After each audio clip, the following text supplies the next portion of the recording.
आज की क्लास आज्ञा चक्र पर।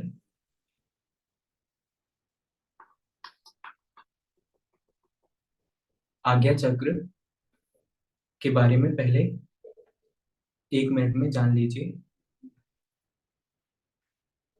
नाम से ही स्पष्ट है, आज्ञा चक्र। और आमतौर पे बहुत सारे लोग जानते भी हैं, फिर भी हम थोड़ा सा इंट्रोड्यूस करा देते हैं कि आज्ञा चक्र है क्या। शरीर में निर्देश देने का काम और पांचों ज्ञानेंद्रियों में मुख्य ज्ञानेंद्रियों को संभालने का काम, आत्मबोध बनाए रखने का काम, होश संभालने का काम, सहज रहने का काम आज्ञा चक्र करता है। अन्य चक्रों को ऊर्जा देने का काम आज्ञा चक्र करता है। चक्र क्यों? यह हमारे सूक्ष्म शरीर में पाया जाता है। स्थूल शरीर को अगर काट के देखा जाए ऑपरेट करके, तो आपको कहीं भी कोई चक्र दिखाई देने वाला नहीं। लेकिन सूक्ष्म शरीर से जुड़ा हुआ इसे माना जाता है कि एक एनर्जी व्हील है, एनर्जी का पहिया है जो घूमता रहता है। तो उससे जुड़ी हुई समस्त नाड़ियों में ऊर्जा का प्रवाह अच्छा होता रहता है और हम बीमार नहीं होते हैं। जब एनर्जी व्हील, आवाज बहुत कम है, ऐसा नहीं है, थोड़ा तेज कर लीजिए अपना माइक, यहाँ से ठीक है। जब कोई भी एनर्जी व्हील, एनर्जी मतलब धीमे हो जाता है तो उसकी एनर्जी स्लो हो जाती है। ऐसे ही इसको भी इंडिकेट करते हैं कि एक पहिया है जो जब घूमता है तो समस्त चक्रों में ठीक से, समस्त नाड़ियों में ठीक से ऊर्जा मिलती है। और जब इसकी ऊर्जा कम होने लगती है या ये धीरे धीरे ब्लॉक होने लगता है, तो हम उन अंगों से जो इन नाड़ियों से जुड़ा रहता है उससे जुड़ी हुई परेशानियां होने लगती है, और हम कहते हैं कि यह चक्र कमजोर है या बीमार हो रहे हैं, इससे जुड़ी हुई बीमारियां हमको हो रही हैं। तो आज्ञा चक्र का जो लोकेशन है वो यहाँ पे होता है, माथे पर होता है।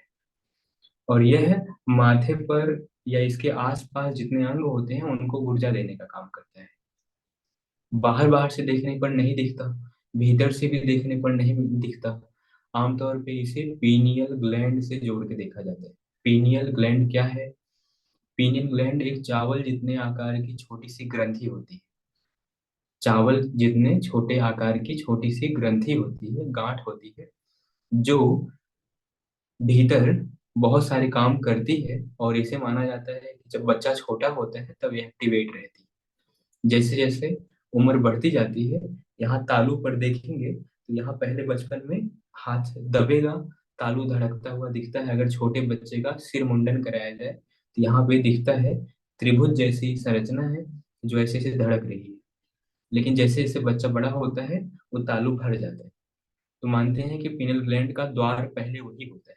बाद में पिनल ग्लैंड को एक्टिवेट करने के लिए, हालांकि एक्टिवेट पहले से ही रहती है, लेकिन जैसे जैसे हम पास्ट और फ्यूचर में उलझते जाते हैं, वर्तमान से दूर हटते जाते हैं, वैसे वैसे ये पैलेट भर जाता है। और एक बच्चे की तरह एक संत का पैलेट होता है, यही एक पहचान होती है। तालु नरम होता है, ये चीज इसमें जुड़े हुए कुछ लोग भी जानते हैं। अगर उन्होंने पढ़ा होगा तो लिखा गया है कि तालु नरम होता है। कुछ ऐसी योग की विधियां भी होती हैं जो तालु को नरम करने का काम करती हैं। मतलब बढ़ी हुई उम्र के बावजूद व्यक्ति ऐसी साधना करता है कि वो छोटे बच्चे जैसा हो जाता है। तो जब आप सुनने में ऐसी बात आती है कि कोई संत बच्चों जैसा हो गया, या हो जाना चाहिए या होता ही है, तो समझ जाना कि उच्च कोटि का संत है। अगर उसके भीतर बचपना आ गया तो उसी बचपने की तरह हंसना, बोलना, जैसे आचार्य श्री के साथ होता रहा, तो एक संत बच्चे जैसा हो जाता है। यह योग के भीतर भी पहले से ही दिया गया है। रेफरेंस आप लोग को चाहिए तो मैं खोज करके दे दूंगा, बाकी जो जानते हैं वो जानते होंगे। तो मतलब पीनियल ग्लैंड अगर फिर से एक्टिवेट करनी है, जो आमतौर पे यूट्यूब पे दिखाई देता है कि पीनियल ग्लैंड एक्टिवेट करके ये कर दीजिए वो कर दीजिए, थर्ड आई एक्टिवेट हो जाएगी, तो किसी के मन की बात जान लीजिए, किताब को बिना पन्ना पलटे ही पढ़ लीजिए, सब कुछ डायरेक्ट याद हो जाएगा, किसी के मन की बात को पहले ही जान लेना, ये सब चीजें एक बच्चे को, ये पहले से जान लीजिए, एक बच्चे को इंट्यूशन होता है, पहले से ही सब कुछ मालूम होने लगता है। लेकिन जैसे जैसे वो बड़ा होता है जिसे हम चालाक कहते हैं या समझदार कहते हैं, उससे योग की भाषा में पागलपन कहा जाएगा। जितनी अधिक से अधिक जानकारी होती जाती है, उतना ही बोध कम होता जाता है। अब इन कुछ शब्दावलियों को मैं तोड़ता हूँ, इसको समझ लीजिए, क्योंकि इसको मैं बार बार बोलूंगा, नए लोग सोचेंगे ये क्या बोल रहे हैं। बोध क्या होता है? सहजता, मैं अक्सर बोलता हूँ सहजता क्या होती है। अक्सर कहता हूँ क्लास खत्म होते ही सहज हो जाइए। सहजता मतलब बस इतना है कि जैसे अपने घर पे आप रहते हैं, क्या किसी और के घर पे जाने के बाद वैसे रहते हैं? नहीं रहते। बहुत कुछ बदला हुआ लगता है। खुद को संभाले हुए रहते हैं, अपनी सारी आदतों को संभाले हुए रहते हैं। कोई पूछेगा खाना खा लो तो हम कहते हैं नहीं। कोई कहेगा भूख लगी, हम कहते हैं नहीं। कोई कहेगा एक रोटी और खा लो, हम कहें नहीं, दो ही खाते हैं, जबकि खाते हैं तीन चार। है ना? सहजता खत्म हो जाती है। सहज हर जगह पर रहना ये कठिन होता है, और वास्तव में हम जैसे हैं वैसे रहना यही सहजता है। तो जैसे हम हैं वैसे रहना, ये जान लीजिए कि सहजता है। तो सहजता रहेगी तो आसानी से आप सीखेंगे, और असहज होएंगे, कठोर होएंगे, बल लगाएंगे तो सीख नहीं पाएंगे, या कोई भी काम बिगड़ेगा। यही सहजता बच्चों के अंदर होती है। वो अपने घर में है, चाहे दूसरे के घर में है, उनको सुसु लगा तो करेंगे, चाहे कहीं भी। है ना? बच्चे सहज होते हैं, और एकदम सहज होते हैं। ये सहजता सबके भीतर होनी चाहिए, इस मामले में नहीं, हर मामले में। ये सहजता हो गया।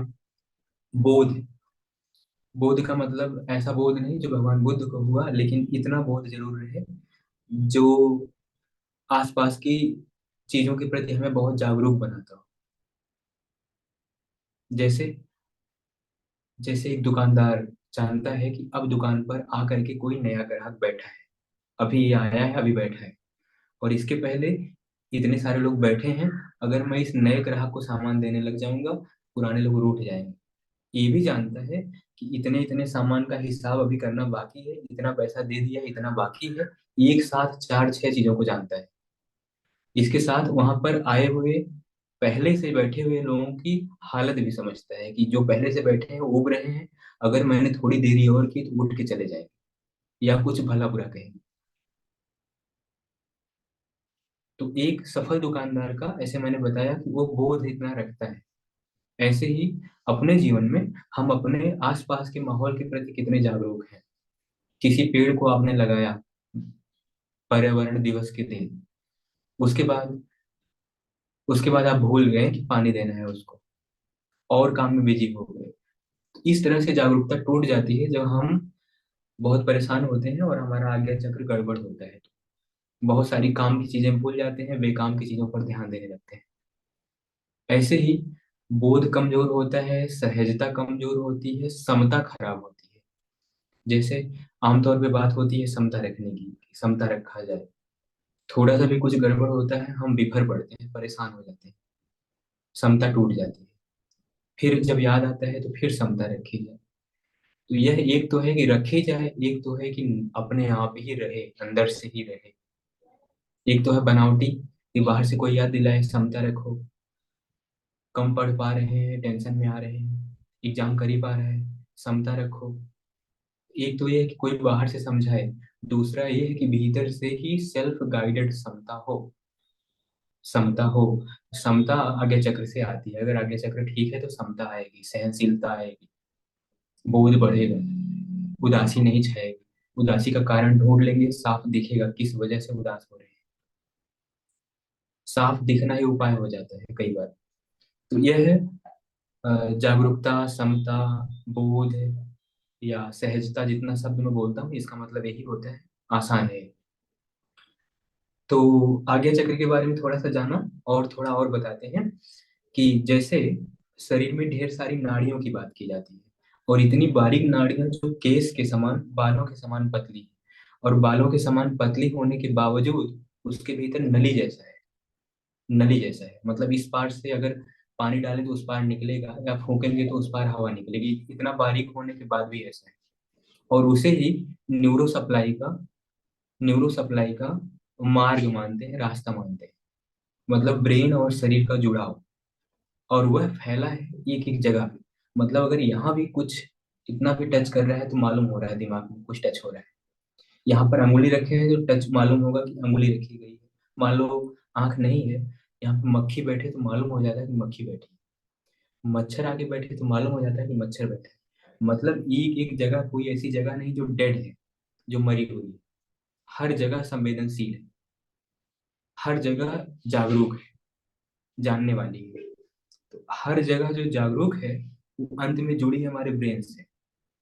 ऐसे ही शरीर का एक एक हिस्सा जागरूक है, लेकिन कुछ हिस्से कम जागरूक होते हैं। जैसे पैर की एड़ी, वहां पे मच्छर बैठे काट के उड़ जाए शायद ही दुखे या खुजाए, या काट के उड़ जाने की काफी देर बाद मालूम हो कि यहाँ खुजली जैसा थोड़ा हो रहा है, लगता है मच्छर ने काट लिया। लेकिन कुछ जगहें अति संवेदनशील हैं, जिन्हें मर्म थेरेपी में मर्म केंद्र बोला जाता है। जैसे कान के पीछे की इधर की कुछ साइड की जगह, आंखों के नीचे की ये स्किन, पतली सी त्वचा।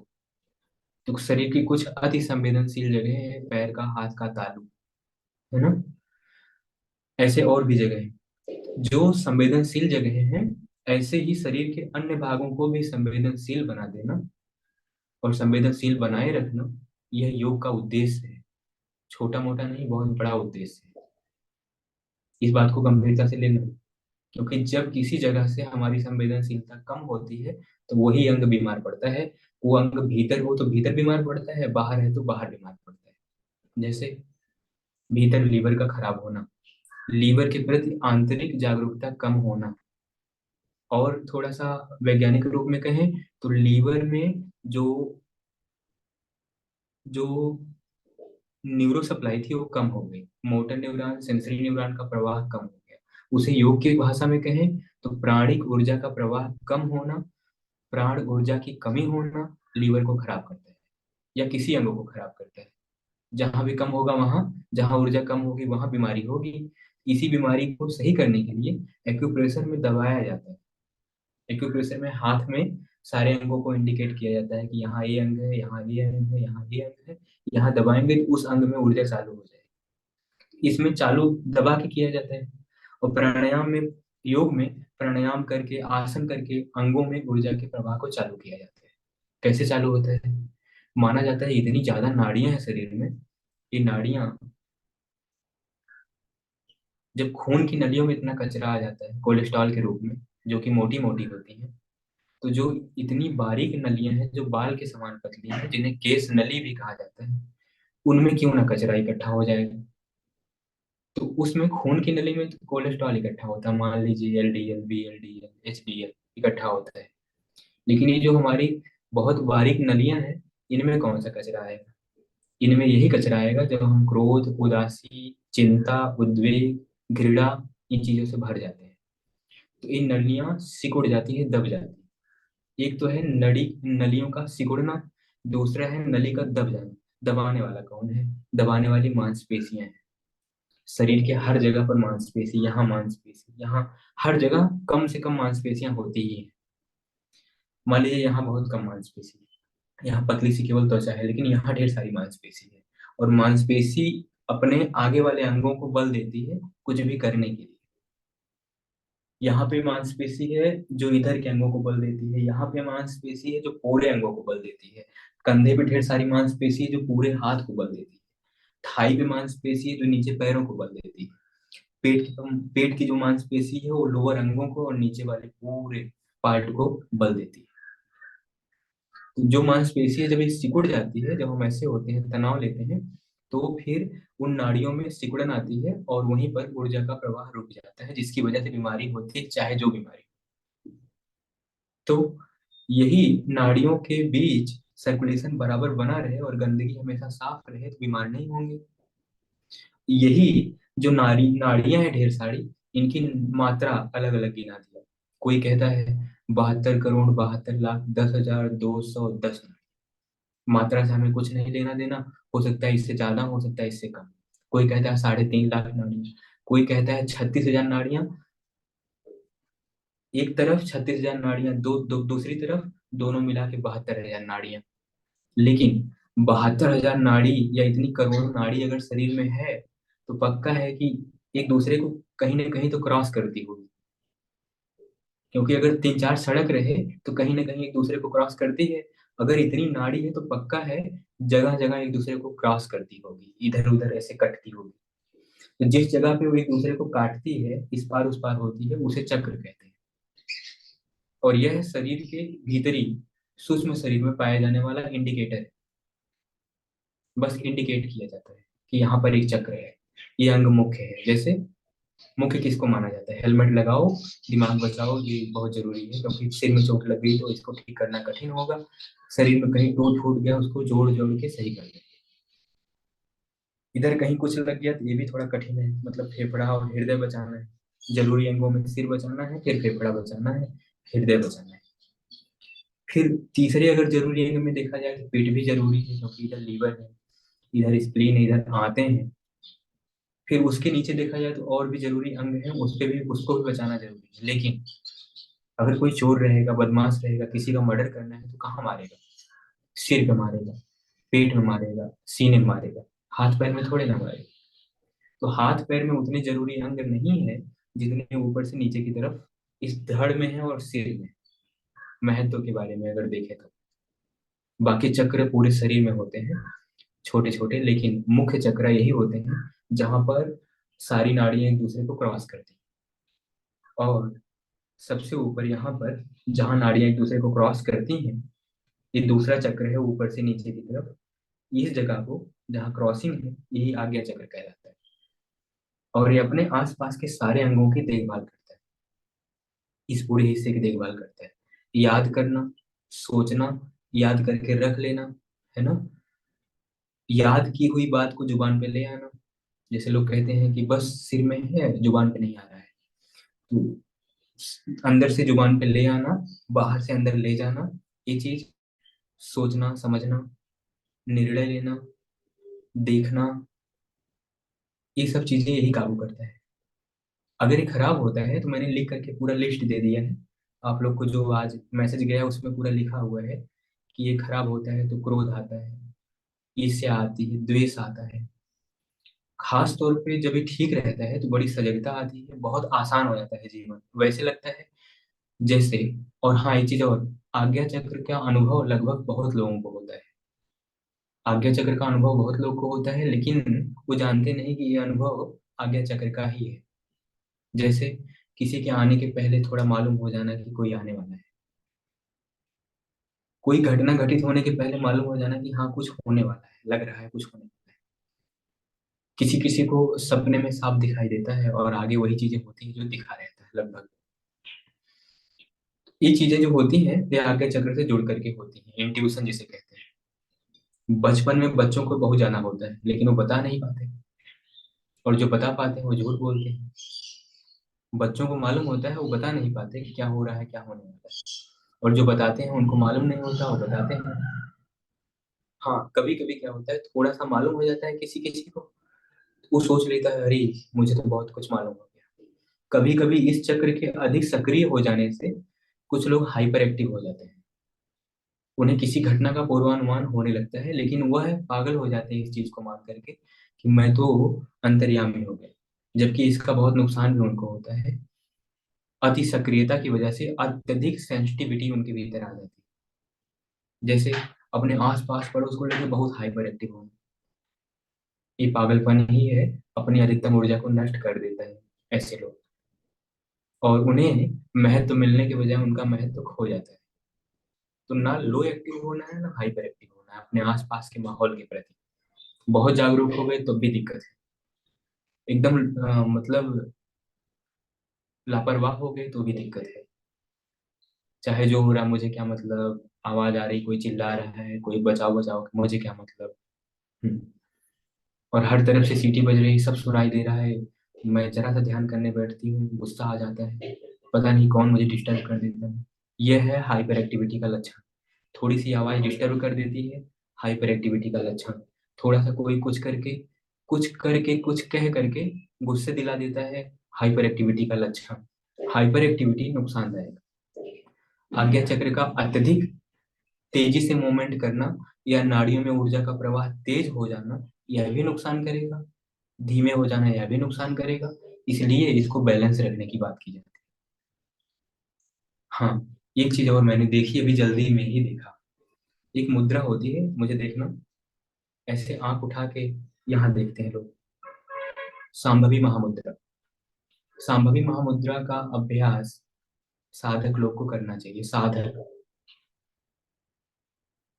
गृहस्थ भी कर सकते हैं अगर जीवन में अनुशासन लाए, यम नियम का पालन करे तो किसी ने सांभवी मुद्रा का खूब अभ्यास किया, आज्ञा चक्र हाइपर एक्टिव हो गया। आज्ञा चक्र हाइपर एक्टिव होने से एंजाइटी होने लगी। भविष्य में होने वाली घटनाओं का पहले ही डर करके मर जाना, घबरा जाना, रोना चिल्लाना, अब क्या होगा, भविष्य में क्या होगा, हाँ बच्चों का क्या होगा, मेरा क्या होगा, इस बीमारी का क्या होगा, एंजाइटी। जो घटना अभी घटित नहीं हुई है उसके बारे में पहले से ही घबरा जाना, एंजाइटी। ओवर ओवर एंजाइटी हो जाती है अगर आज्ञा चक्र की ऊर्जा हाइपर एक्टिव हो गई तो।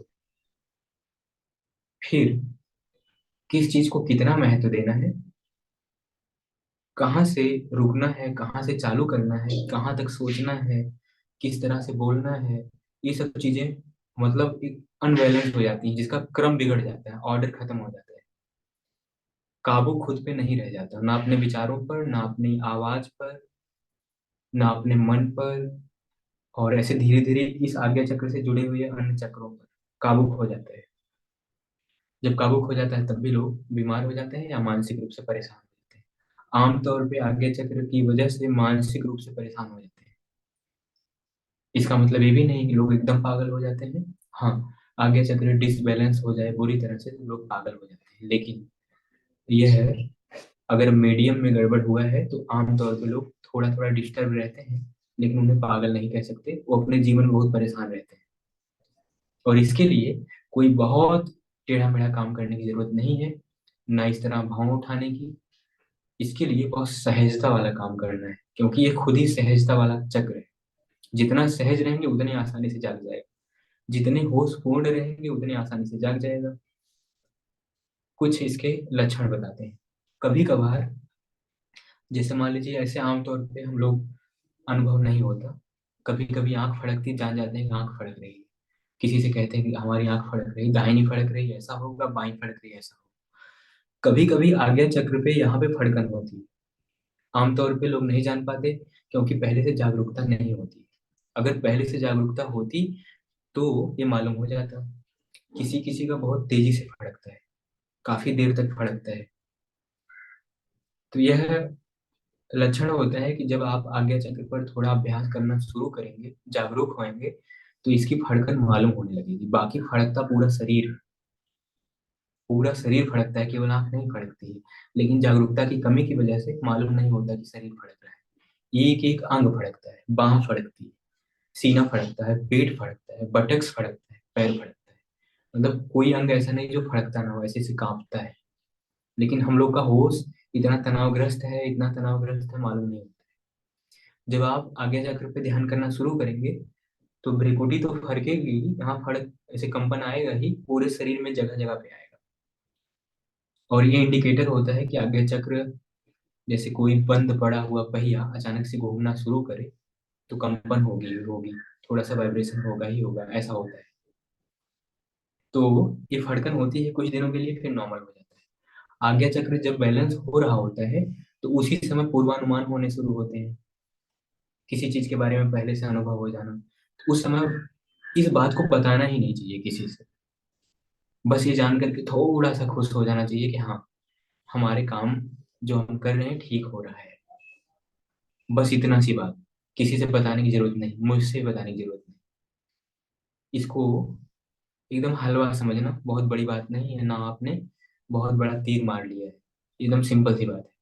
सहजता का अभ्यास करेंगे, माथे पे थोड़ा ध्यान करेंगे, खाली खाली बैठे बैठे ऐसे अपने माथे पे यहाँ ध्यान देंगे, जैसे बिंदी लगाने के बाद ध्यान यहाँ लग जाए, या माथे पे तिलक लगा दिया जाए, तिलक सूख जाए तो यहाँ पे ध्यान खींचे जब आप बोलना चाहें तो। इतने मात्र से आज्ञा चक्र धीरे धीरे बैलेंस होना शुरू हो जाए। और आज्ञा चक्र बैलेंस होगा तो लक्षण क्या क्या आएंगे, व्यवहारिक लक्षण, समता आएगी, शांति आएगी, मन की उदासी बेचैनी घबराहट कम हो जाएगी, दुश्चिंता कम हो जाएगी, जिसे एंजाइटी कहते हैं। भविष्य के बारे में सोच सोच के परेशान रहना, मन से किसी बात को ना निकाल पाना, बार बार पीछे बीती हुई पुरानी बातें दिमाग में चलती रहती हैं, आती रहती हैं, ये खत्म हो जाएगा। क्लियरिटी रहेगी। क्लियरिटी मतलब मैं हूँ, मेरा शरीर है, एक आध दो बीमारी है, नहीं तो पूरा ठीक है, ये मेरा जीवन है, इतनी उम्र है, सब कुछ अच्छा है, आगे भी सब अच्छा है, मेरे ऐसे ऐसे कर्म हैं, उसे मुझे करते रहना है। मतलब कुछ कुल मिला जुला के 8 10 15 लाइनों में आपका जीवन आपको साफ दिखेगा। तो क्लियरिटी जब होती है तो कंफ्यूजन खत्म हो जाता है। कंफ्यूजन क्या है, ऑलरेडी हम लोग को पड़ा हुआ है, जिसकी वजह से जो सेंसिटिविटी है, जो फीलिंग है कंपन की, और न जाने कितनी फीलिंग है आसपास की, जागरूकता की, वो सब कम हो जाती है। तो एक बच्चे की तरह आंखों में भी इस तरह तनाव नहीं रह जाएगा, आंखें पूरी खुलेंगी, क्योंकि आंखें आगे चक्र से जुड़ी हैं, कान पूरा सुनेगा, 5 सेंसेस बहुत अच्छा काम करेगी, स्किन बहुत अच्छे से महसूस करेगी, अपने आप को प्यास लग रही है मालूम हो जाएगा जब लगना शुरू होगी तो। ऐसे क्या होता है, पूरा मुंह सूख गया, तब लगा हाँ प्यास लगी हुई है। ऐसे क्या होगा, जागरूकता बढ़ने पर प्यास लगने की शुरुआत ही मालूम होने लग जाएगी। पेशाब की थैली में थोड़ा सा दबाव बना मालूम हो जाएगा कि पेशाब करना चाहिए, प्रेशर अंदर बन रहा है। नहीं तो तनावग्रस्त व्यक्ति इन चीजों के प्रति थोड़ा सा कम जागरूक होता है। ये जागरूकता बढ़ जाएगी फिर अपने आसपास के लोगों के प्रति, पेड़ पौधों के प्रति, जानवरों के प्रति, कि तोता तब से रखा है, तोते को पानी देना है, मान लो। जो हमारे पास पेड़ पौधा है उसको पानी देना है, काफी दिन हो गए, उसको ऐसे गुड़ाई करनी है, ये करना है। ये जागरूकता अंदर से रहने लग जाएगी। इसको हल्के में मत लीजिएगा, इसके साथ साथ न जाने और कितने अच्छी चीजें होंगी, और बड़ा मजा आने लगेगा, तनाव कम आने लगेगा। नींद जब आ रही होती है, जब आ रही होती है तो हम बेहोशी जैसे में हो जाते हैं। नींद जब जा रही होती है तो हम बेहोशी से बाहर आ रहे होते हैं, लेकिन उस समय भी जागरूकता काफी कम रहती है। कोई दर्द किसी को हो रहा है, दर्द जब शुरू हो रहा होता है तो जागरूकता कम रहती है, धड़क धड़क के सिर दुखना शुरू होता है। कोई कोई थोड़ा सा सिर दुखा तभी जान जाते हैं कि सिर दुखना शुरू हो रहा है, कोई उपाय कर लेना चाहिए। लेकिन जब सिर दर्द बंद होता है, नोट कीजिएगा, सिर दर्द जब बंद होता है तब देखिए हम लोग की जागरूकता खो जाती है। कब बंद हुआ नहीं पता चलता है, और बाद में मालूम होता है अच्छा अच्छा सिर दर्द कर रहा था, दवा खाए, बंद हो गया। लेकिन जब बंद हो रहा है, धीरे धीरे कम हो रहा है, तब मालूम नहीं होता है उतना। ये जागरूकता की कमी की वजह से। ऐसे ही बहुत सारी चीजों में इसका रोल है। जब इसको अभ्यास में ले आएंगे तो असर पड़ना शुरू हो जाएगा। बाकी वो जो लिस्ट मैंने लिखी है उसको एक बार फिर से मैं रिकॉल कर देता हूँ। इसमें देखिए, आज्ञा चक्र की अगर ऊर्जा कम है तो उदासी, डिप्रेशन, सिर दर्द, माइग्रेन, चक्कर। अच्छा, सिर दर्द, माइग्रेन, ये केवल आज्ञा चक्र की खराबी से नहीं होगा, केवल। इसके अनेक और भी कारण हो सकते हैं, लेकिन एक कारण इसका ये भी, कि जब आज्ञा चक्र की ऊर्जा कम रहेगी तो अपने आप बिना किसी कारण के ऐसे ही मूड ऑफ है, ठीक नहीं लग रहा है, तब तक थोड़ा हेडेक हो रहा है, फिर ठीक हो रहा है, आए दिन कुछ ना कुछ दिक्कत, नींद ना आना ठीक से, रात में काफी देर तक नींद का इंतजार कर रहे हैं कि आ जाओ, सुला दो, आ ही नहीं रही, जितना जबरदस्ती कर रहे हैं उतने नहीं आ रही, एकदम थक हार गए, फिर मोबाइल देख रहे हैं, थक गए अपने आप, फिर पता नहीं कब आ गई, पता नहीं चला। बेहोशी में सोना बहुत बड़ी गलती है। बेहोशी में सोना भी नहीं है, बेहोशी में जागना भी नहीं है, बेहोशी में कुछ भी नहीं होना चाहिए। फिर साइनस की समस्याएं भी आज्ञा चक्र की गड़बड़ी से होती हैं। साइनस मतलब एक नाक बंद है, एक नाक चालू है, आज्ञा चक्र से जुड़ा हुआ है। याददाश्त की कमजोरी होना, पढ़ रहे हैं याद ही नहीं हो रहा है, पूरा उठा ही नहीं पा रहे हैं, ढेर सारा पढ़े भूल गए, इससे ऐसे सारे कंप्लेन मन आते रहते हैं। याददाश्त की कमजोरी, बहुत सारे सपने और भ्रम आता है। जब आज्ञा चक्र डिस्टर्ब होता है, ऊर्जा प्रवाह कम होता है, भ्रम होता है, सपने बहुत आते हैं, फोकस की कमी होती है, एक जगह पर लंबे समय तक बैठ नहीं सकते, ठहराव नहीं है, आंखें नहीं ठहर रही, आंखें चंचल है। जिनको आगे चक्कर खराब होता है, अगर उनको त्राटक कराया जाए, जो कि जबरदस्ती वाले कुछ अभ्यास होते हैं, त्राटक ऐसे मतलब दिया जला के उसको देखना है। तो जिनके आगे चक्र डिसबैलेंस है वैसे देखेंगे तो उनकी आंखों से आंसू आने लगे, आंख बंद कर लेंगे, ऐसे 1 मिनट नहीं देख पाएंगे। और आगे चक्र ठीक ठाक है, ऐसे देखना शुरू करेंगे, बिना पलक झपकाए काफी देर तक देख पाएंगे।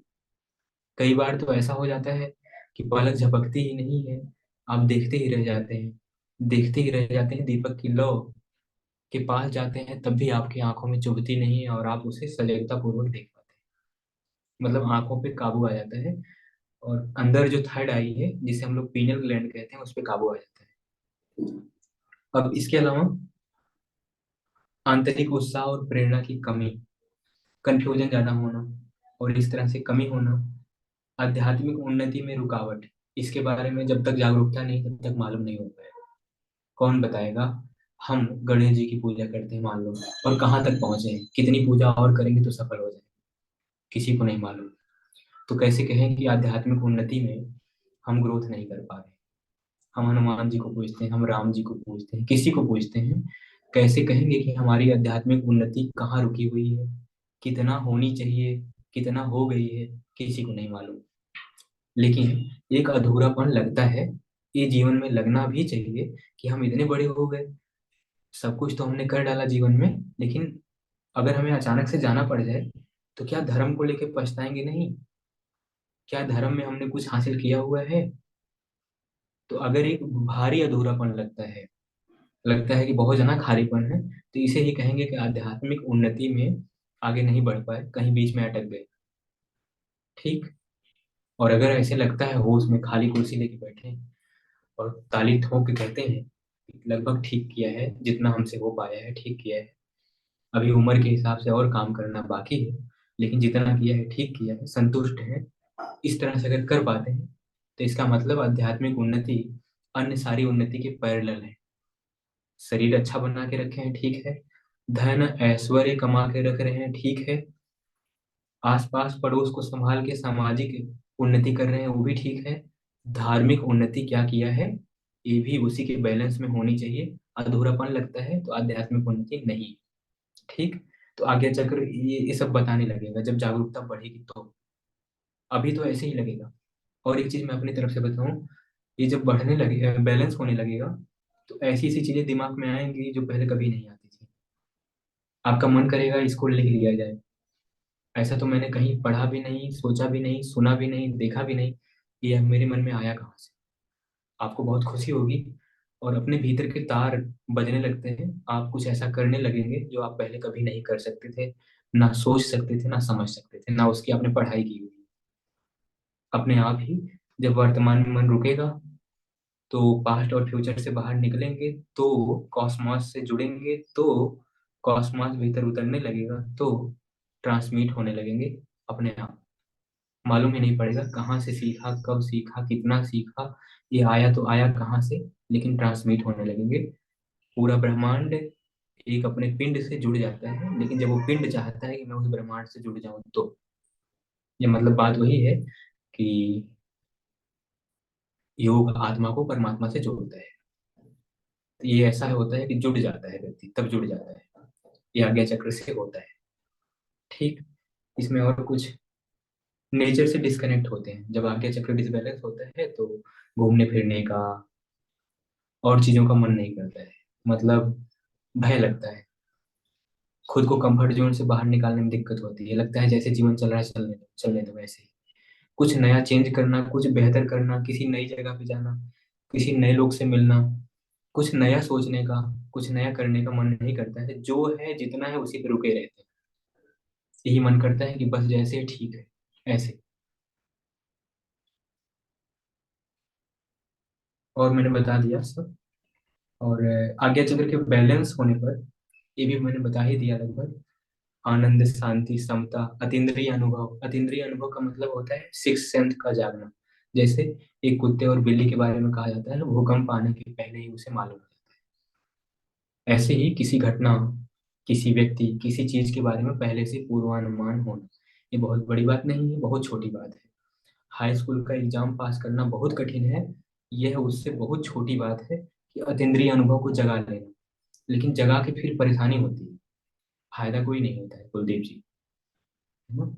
अतीन्द्रिय अनुभव होने लग जाए ना, ये पागलपन है और परेशानी है। अभी आजकल की चीजों से हम बाहर नहीं निकल पा रहे हैं, और पहले की होने वाली घटनाओं के बारे में मालूम हो जाए कि 2029 से लेकर के 39 तक धरती बदल जाएगी, लोग बदल जाएंगे, सारी चीजें बदल जाएंगी, बहुत कुछ होने वाला है, पहले से मालूम हो जाए तो घबराहट किस लेवल तक बढ़ जाएगी। वैसे ही परेशान है, कॉन्स्टिपेशन है, सर्वाइकल है, माइग्रेन है, इतने से ही अगर परेशान है और उनको मालूम हो जाए कि 3-4 साल के बाद बहुत कुछ बदल जाएगा, बहुत कुछ खराब होने वाला है, बहुत कुछ अच्छा होने वाला है, अगर जान जाए कि अच्छा होने वाला है तो आज काम करना क्यों, आज पढ़ाई करनी क्यों, अगर आगे सिलेक्शन होने वाला है, बिना पढ़ाई के ही हो जाए तो आज पढ़ाई करना क्यों, जाने दो, मस्ती करते हैं, पार्टी करते हैं, अपने आप पास हो जाएंगे, हमारा भविष्य हमको दिख रहा है, या हम हमारा भविष्य हमको किसी ने बता दिया है, लिख करके दे दिया है। 2029 में आपकी जॉब लग जाएगी, मान लो इतने में शादी हो जाएगी, ये हो जाएगा, वो हो जाएगा, ऐसे ही पहले ही बता दे कि 2029 में धरती पलटेगी, पानी से सब डूबेंगे, कई शहर बह जाएंगे, ग्लोबल वार्मिंग बढ़ रही है, बर्फ पिघल रही है, जल का लेवल बढ़ रहा है, समुद्र तटीय जो इलाके हैं वो डूबेंगे, पहले से मालूम हो जाए, कितनी घबराहट बढ़ जाएगी जो नई प्रॉपर्टी खरीद खरीद रहे हैं या खरीद लिया भी नया नया, और उनको मालूम होगा कि आने वाले समय में मुंबई का ये तटवर्ती इलाका डूब जाएगा, फिर वो क्या करेंगे, पहले से ही परेशान हो जाएंगे ना। इसलिए भविष्य के बारे में जानना या पास्ट के बारे में जानना, इससे बढ़िया है कि अपने वर्तमान को संभालना, और जो वही हकदार है जो अपने वर्तमान को संभाल पा रहा है, वह व्यक्ति हकदार है भविष्य के बारे में जानने का। प्रकृति उसे खुद जन्मा देती है, जानती है कि अब यह डाइजेस्ट कर पाएगा। किसी नॉर्मल इंसान को ऐसे बस प्रकृति के बारे में और चीजों के बारे में मालूम हो जाए पहले से, घबरा करके मर जाएगा या बहुत कुछ खराब कर डालेगा। इसलिए बिल्कुल भी हक नहीं है एक नॉर्मल व्यक्ति को वो अपने थर्ड आई को जगा डाले और जगा करके अतीन्द्रिय अनुभव कर डाले। जागी हुई पहले से है, बस इसको बैलेंस करके रखे, अपना सामान्य जीवन जिए, न इसमें कोई चमत्कार करना चाहे और न चमत्कार की इच्छा करे। अगर वह डाइजेस्ट करने के योग्य होता चला जाएगा तो प्रकृति उसे खुद ही उन सारी चीजों को दिखाती चली जाएगी। जैसे भगवान राम का भविष्य क्या होगा पहले से ही ऋषि मुनि जानते थे, सब देख डाला था कि कब राम वनवास होगा, कब रावण मरेगा, बीच बीच में क्या क्या होगा, सब जानते थे। लेकिन क्या उन्होंने कभी इस चीज को पहले से बताया, और बताने से होता क्या, है ना। उसका कोई योगदान नहीं है, जीवन जीना एक स्टेज पर एक कलाकार की तरह भूमिका निभाने के लिए मिला है। जिस जिस जगह पे जो जो रोल करना है वो अपना अपना रोल करना है, उसके बारे में पहले से जान करके और उसके बारे में भूल करके कोई फायदा नहीं। जब हमारा जो रोल रहेगा हमें निभाने को मिलेगा, हम उसको निभाएंगे। हम एक कठपुतली की तरह, हमें कोई नचा रहा है, नाचेंगे। जब हम खुद हमें नचाने वाले से मिल जाएंगे और उसी की तरह हो जाएंगे, तब हमें अधिकार मिल जाएगा कि हम खुद को खुद ही नचाएं, जैसा चाहें वैसा करें। नहीं तो जब तक हम कमजोर हैं, हम नचाए जाएं तो ही ठीक है, हम अपने हिसाब से चलेंगे तो गड़बड़ हो जाए। हमें भगवान जिधर चाहे जैसा चाहे वैसा करे। तो वही बात, जाहि विधि राखे राम ताहि विधि रहिए, सीताराम सीताराम सीताराम कहिए। हींग हींग हींग क्लींग श्रींग ये सब कुछ कहने की जरूरत नहीं है, नहीं काम बिगड़ जाएगा, फंस जाएंगे और बहुत बुरी तरह फंस जाएंगे। ये सब चक्रों में जो उसके चक्र के मंत्र होते हैं, बीज मंत्र, यम हम लम वम रम सम, मैंने कभी इसका प्रयोग नहीं करना चाहा। शुरू से ही जो बेसिक मंत्र होते हैं उस पे ही ध्यान दिया, तो मंत्र के बारे में भी नहीं उलझना। रही बात कलर की, तो आज्ञा चक्र का कलर कैसा है, इस पे 2 पंखुड़ियां हैं, ये सब जान के लोग करेंगे क्या, और लोग जान करके कर ही क्या लेते हैं। जो इसको सिखाते हैं वही क्या कर लेते हैं, मैं जो सिखा रहा हूँ मैं ही क्या कर लेता हूँ। ये सब जान के क्या होगा कि इसकी 2 पंखुड़ियां हैं, एक फ्यूचर है एक पास्ट है, इसका रंग ऐसा इसका रंग ऐसा है, ये बैंगनी है, इसका मंत्र ये है, ऐसे ऐसे बोलने पे ऐसे हो जाएगा। ये जान करके परेशानी होगी, उलझ जाएंगे। सबसे सीधा जो तरीका वही सबसे बढ़िया तरीका होता है। तो खाली टाइम में बैठना, चिड़िया को देखना, बच्चों के साथ हंसना खेलना, गुस्सा नहीं करना। आगे चक्र बिगड़ता तो बहुत गुस्सा आता है, छोटी छोटी बात पे आग बबूला। हम्म, भगवान शिव का थर्ड आई ही खुला था जब उसने आग, वहां की जो निकली हुई आग थी और लोगों को भस्म कर डाला। जिनको भी भस्म करना था, जब भी भस्म करना था, थर्ड आई ही खोला था। थर्ड आई अगर संभला हुआ है तो बहुत आगे ले जाएगा, अगर ये विध्वंसक हो जाए तो खुद को भी नष्ट कर डालेगा। मैंने एक कहानी सुनाई थी, आज्ञा चक्र बैलेंस रहे और वह व्यक्ति नादान था, जंगल में गया, सोचा खूब बढ़िया चारपाई मिल जाती तो सोते। चारपाई आ गई, उसने जब सोचा खूब बढ़िया फल और फ्रूट और खाना आ जाता तो खा लेते, खा के सोते, वो सब भी आ गया। फिर उसने रात को सोचा खूब पीने को आ जाए, पीने को भी आ गया, मान लो पी के भी सोया। जब सोया तो उसको अचानक से याद आया कि कहीं शेर ना आ जाए, मैं जंगल में हूँ। शेर ना आ जाए या आ जाए, आज्ञा चक्र पे जो भी आता है वो फलित होता है। हमारा निगेटिव सोचना भी, पॉजिटिव सोचना भी, इसीलिए बार बार कहते हैं कि उल्टा ना सोचा करें। अब जैसे कोई बीमारी है तो उसके बारे में सोचना कि ठीक नहीं होगी, कभी ठीक नहीं होगी। तो जब हम बार बार सोचते हैं और आकाश तत्व पे हमारी बात चली जाती है, मतलब आज्ञा चक्र और विशुद्धि चक्र का अलाइनमेंट हो गया कभी कभी अचानक से। आमतौर पर योग कहता है, स्वर विज्ञान कहता है 24 घंटे में ऐसा एक बार होता है, जब दोनों नाड़ियों का स्वर बराबर हो जाए और उसी समय हम बोल रहे हैं, कहीं सिर ना आ जाए। तो सचमुच ऐसा हो सकता है, जब हम सोच रहे हैं कहीं ये बीमारी जान लेके ही जाएगी, ये बीमारी ठीक ही नहीं होगी, निगेटिव सोच रहे हैं, तो सच में वैसा ही होने लग जाएगा, और बिल्कुल वैसा होने लग जाएगा। और उसी समय जब दोनों स्वर बराबर होते हैं, सुषुम्ना चल रही है, आकाश तत्व प्रधान है, उसी समय सोची गई विचार और बोली गई वाणी तत्काल सिद्धि देने वाली होती है, मतलब तत्क्षण सिद्ध हो जाती है। ऐसा भी होता है। तो इसलिए नेगेटिविटी नहीं लानी चाहिए, इसलिए पॉजिटिव रहना चाहिए, ये बात कही जाती है। अब आज्ञा चक्र के बैलेंस करने के सारे वही तरीके हैं, प्राकृतिक तरीके से जीवन यापन करना, सहज रहना, समता रखना, और थोड़ा सा लगता है कि इसको ठीक कर देना चाहिए, गड़बड़ है, जो सर बता रहे हैं वो सारे लक्षण हैं कुछ उसमें से, बहुत परेशान ना होना, सब में है ना। हाँ, सब में है, हम में भी है, आप में भी है, सब में है। परेशान मत होना कि मेरा आज्ञा चक्र एकदम खराब है। हाँ, थोड़ा लगे कि कुछ ज्यादा ही लक्षण आ रहे हैं, तब ऐसे खाली बैठ करके ध्यान करना, त्राटक करने की छोटी मोटी कोशिश, जैसे चंद्रमा को कभी कभी ऐसे देखना, किसी हरे भरे पौधे को बिना पलक झपकाए थोड़ी देर तक देखना, यहाँ कोई टीका लगाना, और जब टीका लगा हुआ रहे तो उस पर ध्यान जाएगा, जाते रहे। मंत्र जप कर लेना, खूब अच्छे से मंत्र जप कर लेना खाली टाइम में, कोई भी राम राम, ओम ओम, या जो अपना बेसिक मंत्र है, बेसिक मंत्र, ये एडवांस वाले छुटपुटवे मंत्र नहीं जपना, फंसाने वाले मंत्र नहीं, बेसिक मंत्र। एडवांस मंत्र के लिए एडवांस होना पड़ेगा ना, एडवांस हर कोई है नहीं तो फंसा देगा ना। समय में मुद्रा करने के लिए घर बार छोड़ करके थोड़े कुछ नियमों का पालन करना पड़ेगा, नहीं तो रोते रोते पागल हो जाएंगे। समय मुद्रा बिगाड़ देगी सारा, एंग्जाइटी ओवर एंग्सियस कर देगी और आदमी एकदम पागल हो जाता है, दवाएं पे दवाएं चलती हैं, ऐसे ही बहुत नुकसान होता है। तो योग इसीलिए कहा जाता है कि इसमें ठीक से करना चाहिए, ज्यादा एडवांस अपने से कूद के नहीं करना चाहिए। एडवांस तभी करना जब लगे कि हम अनुशासन का पालन कर पाएंगे और किसी गुरु के सानिध्य में हैं तब। मन मर्जी काम भी करते रहेंगे और हम बहुत आध्यात्मिक हो जाएंगे, भौतिकता को पूरी तरह खींच लेंगे, हमारे पास धन ऐश्वर्य समृद्धि होगा। इस लालच में जो कोई इसमें आता है तो वो पागल होकर के ही जाता है, या कुछ पाता होता नहीं है ना। इसमें टूटने की जरूरत नहीं है, टूट पड़ने की जरूरत नहीं, इसमें सहजता रखते हुए आगे बढ़ने की जरूरत है। बहुत कुछ होता है इसमें, योग में, है ना। तो अभी ये आगे चक्र के बारे में बताया, इस पे अंतर ध्यान भी होता है कि आंख बंद करके प्यार से, जोर से नहीं, प्यार से इस जगह पे प्रति जागरूक रहना, मतलब इस पे ध्यान देना। जैसे कहीं खुजली हो रही है, वहां पे हाथ हटा लिया तो खुजली पे ध्यान जाता है ना, थोड़ा खुजा लेते तो मजा आ जाता। वैसे ही इस जगह पे ध्यान रखना, खाली टाइम में बैठे बैठे कमर सीधा करके, चाहे पीते पीते भी हो जाएगा। सुबह सो के उठे हैं, अभी बस उठे ही हैं, बहुत बढ़िया से हो जाएगा।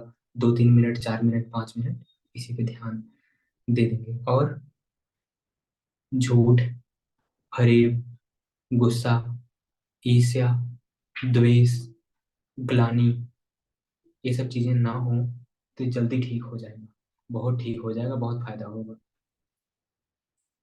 हाइपर एक्टिवेट नहीं करना है, बस ठीक रहे, जीवन में अच्छा रहे, तो जीवन के हमारे जो सामान्य काम है वो सब ठीक होने लग जाए। सोचने मात्र से सब कुछ होने लगता है।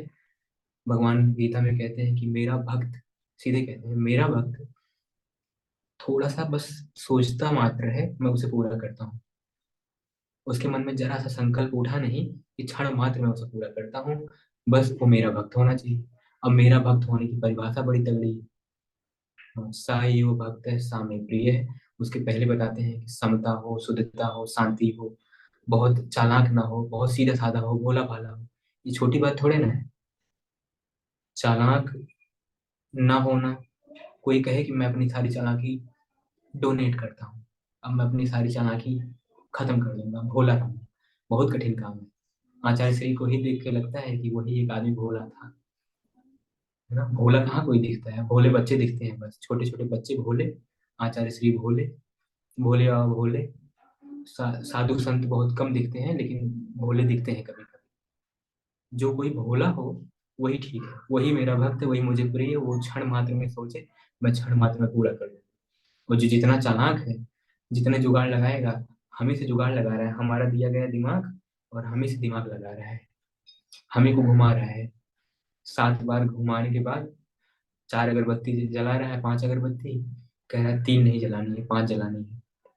यहाँ सिंदूर चढ़ाना है, यहाँ ऐसे माला करनी है, 108 बार करनी है। 110 बार हो गया तब क्या होगा, 107 ही बार हो गया तब क्या होगा।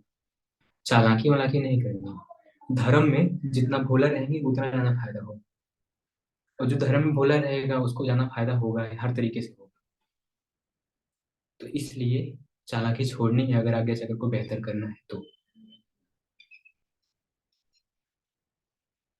अगर ये ठीक रहेगा तो ध्यान के लिए बहुत मेहनत नहीं करनी पड़ेगी।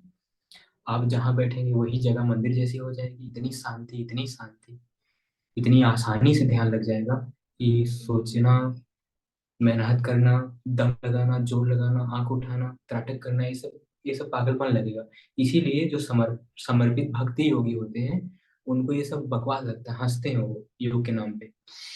आप ऐसे करेंगे वो हंसेगा खूब, नाक दबा रहे हैं, है ना। ये कह रहे हैं कि ऐसे ऐसे करने से भगवान मिल जाता है, वो हंसेगा। हाँ, मेरे गुरु महाराज हंसते हैं, है ना, कहते हैं ये ऐसे होता है, तो ऐसे करने से ईड़ा पिंगला बराबर हो जाती है। खूब मजा लेते हैं। फिर इसका सार बताते हैं बहुत गहराई तक जा करके, और इतना गहरा बताते हैं कि वहां पर बैठे हुए लोग हैंग कर जाते हैं। और मैं अपना पूरा दिमाग लगा के सुनता हूँ तब भी मैं भी हैंग कर जाता हूँ। इतनी गहरी गहरी बात है। तो जो भक्ति योगी होते हैं उनका मतलब पूरा लाभ ही लाभ। तो गीता में भगवान ने अर्जुन को निष्काम कर्मयोग यही बताया, और वही चीज महर्षि पतंजलि जी ने योग के माध्यम से बताया। यही रास्ते सबने बताया, लेकिन कुछ लोगों ने उसको घुमा फिरा के टेढ़ा मेढ़ा इधर उधर कर डाला, तो मार्ग बिगड़ गए। लेकिन लगभग सारे रास्ते एक ही जगह पे ले जाते हैं। व्यक्ति की क्वालिटी के हिसाब से उसे रास्ता चुनना चाहिए। कौन रास्ता चुनवाएगा, कौन गुरु मिलेगा। भावना अगर है अंदर से, सकारात्मकता है, नियत सही है, तो उसे फ्यूचर में कोई ऐसा मिलेगा जो उसे दिशा निर्देश देते हुए आगे ले जाए। वो जिस मार्ग के लिए बना है उस मार्ग की तरफ से ले जाए। कभी न कभी उसे कोई न कोई मिलता है। ईश्वर पथ में बीज का कभी नाश नहीं होता। गुरु महाराज कहते हैं ईश्वर पथ में बीज का कभी नाश नहीं होता। अगर अच्छे रास्ते पे चल गए तो आपको खींच ही लिया जाएगा, कभी छोड़ा नहीं जाएगा। आप गिरेंगे, उठा लिया जाएगा। आप गलत काम करेंगे, आपको वहां से निकाल दिया जाएगा। ऐसी चीजें होती हैं। लेकिन कुल मिला के इसको साफ रखना है, ये ठीक रहेगा, सब ठीक रहेगा। यही एनर्जी का मेन ट्रांसमीटर है, इसीलिए इसको पहले दिन बता दिया। आगे चक्र ठीक रहेगा तो अन्य सब चक्र ठीक रहेंगे, और इसी की ऊर्जा से सब चक्र चलते हैं। यही मेन ट्रांसफार्मर है। इसके बाद वो छोटी छोटी एनर्जी की स्विच बोर्ड है जो घर में लगा रहता है। ट्रांसफार्मर से लाइट बिगड़ गई तो घर की सारी लाइट बिगड़ जाएगी। घर की लाइट सही करने से कुछ नहीं होने वाला, जब तक मेन ट्रांसफार्मर से लाइट फिर नहीं आ जाएगी। और ये यही है आज्ञा चक्र। इसको सही करने का सबसे पहला यही तरीका है, नेचुरल होना। और सब तरीका हमने बता दिया है, वही सब पालन करना है, तो आज्ञा चक्र ठीक रहेगा। बाकी तंत्र मंत्र टोना टोटका इस तरफ नहीं जाना है। ठीक। और भी इसके बारे में न जाने कितनी कितनी चीजें हैं, लेकिन काम की चीजें यही मुझे लग रहा था मैंने बताया।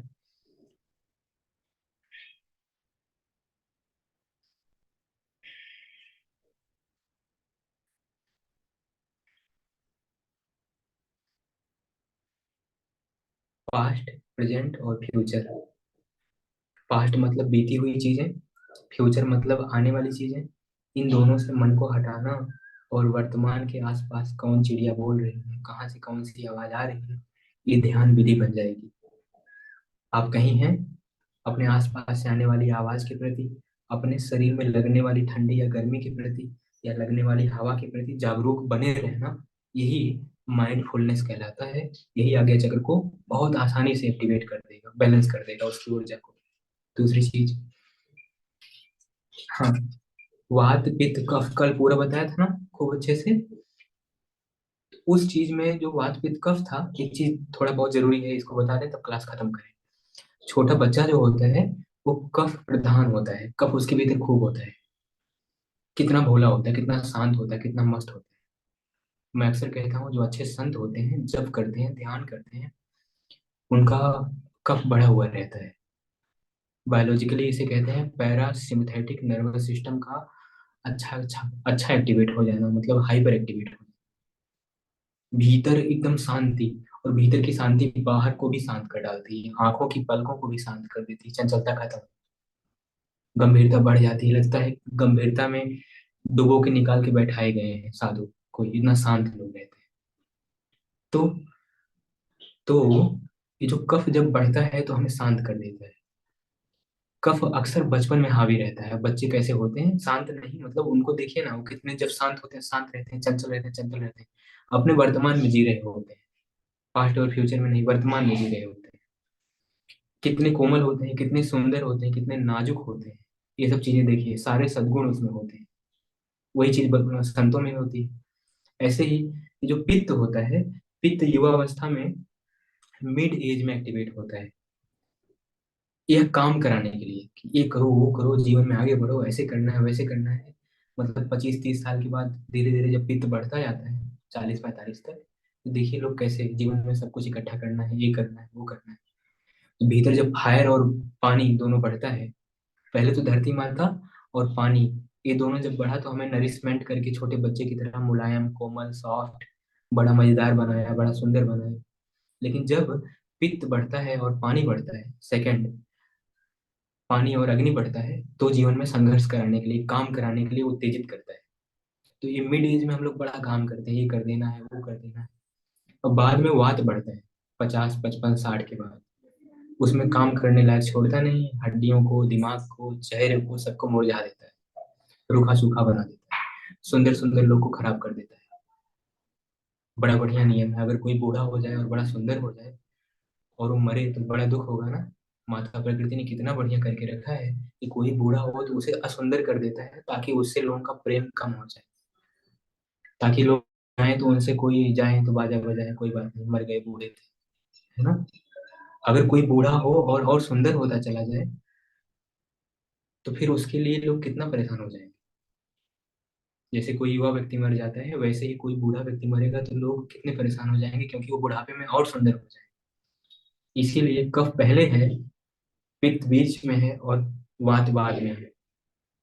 तो यह वात पित्त कफ बचपन, जवानी, बुढ़ापा, सुबह दोपहर शाम, ठंडी गर्मी बरसात, ये चीजें जीवन में आती हैं।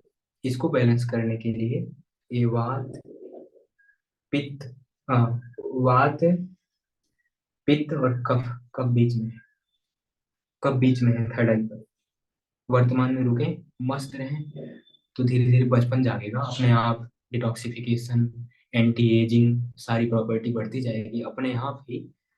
बचपन की तरफ धीरे धीरे एग्रीगेट करेंगे सब लोग, ऐसा हो सकता है।